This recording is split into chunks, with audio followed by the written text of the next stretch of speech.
All right, so you had the idea in the shower, you did a little bit of homework, but now it's time to deep dive into research. So we're going to go off and we're going to spend time and a little bit of money investigating this idea further, hiring some outside people probably. But what we need to do is sit back and do things like a SWOT analysis. So you ask, what is a SWOT analysis? Well, you can look it up on the internet and get more details. But basically, it's identifying your product strengths, weaknesses, the opportunities you have, and the threats about that product. So look up more information on the internet, but that's a great way to determine how your product fits in with other alternative products in the marketplace. Additionally, you need to think about how this is going to interact with other people. So there's human factors. So how do you interact? How do you touch?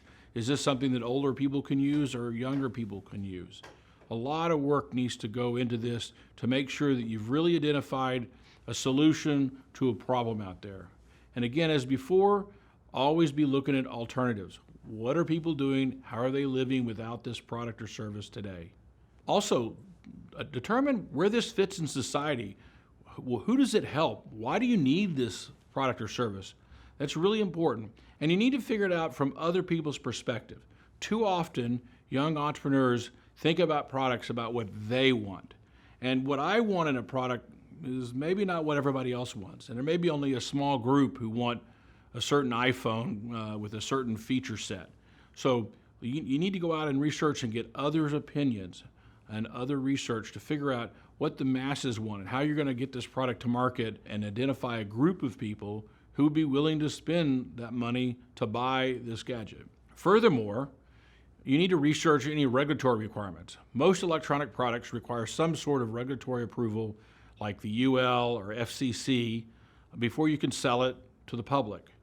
But if your product happens to be medical, you've got to go through the FDA, and you'll soon learn that that is not an easy task to get a product through the FDA.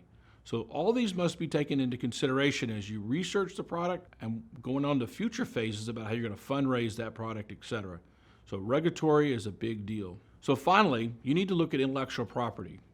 You need to make sure that you're not stepping on someone else's patent. And you can easily do that at this phase by going to uspto.gov or Google Patents to do some initial research. Now later on we'll talk about intellectual property in more detail and how you need to spend money with an IP attorney. But for now you can do your own research to get a broad idea if there's any problems in producing your product and violating someone else's IP. Now that we've completed the research phase, we will move on next to fundraising.